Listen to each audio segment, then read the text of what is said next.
کہ بیٹے کو افضل سمجھتے ہیں، بیٹی کو جو ہے گھٹیا سمجھتے ہیں. اس قدر ناانصافی، اس قدر ناانصافی.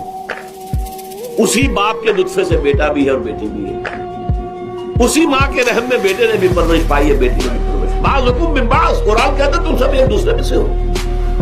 کوئی فضل نہیں، کوئی گھٹیا نہیں. اللہ تعالیٰ نے، اللہ کے نبی نے کسی بیٹے کی پرورش پر کوئی اجر و ثواب نہیں بتایا. ہاں 2 یا 3 بیٹیوں کو پال پوس کر، تہذیب سکھا کر، پھر ان کی شادی کر کے ان کے گھروں میں پہنچا دیا. جنت کی ضمانت اللہ تعالیٰ دے رہا. اور سب سے بڑی بات یہ کہ سب سے زیادہ محبوب انسان حبیب اللہ محمد ہے صلی اللہ علیہ وسلم. اور محمد کو اللہ نے بیٹے نہیں دیے، دیے بھی تو لے لیے، بیٹیاں دی، 4 بیٹیاں دی.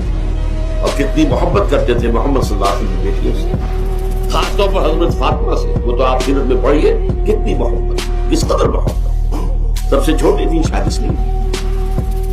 بہرحال پہلی بات تو یہ بچپن ہی سے وہ دعویٰ پڑھنا شروع ہو جاتا ہے بچیوں کے ذہنوں پر کہ ہم کو گھٹیاں ہیں، ہمارے بھائی بڑیاں ہیں، ہمارے والدین جو ہیں ان سے زیادہ محبت کرتے ہیں، ہم سے نہیں کرتے.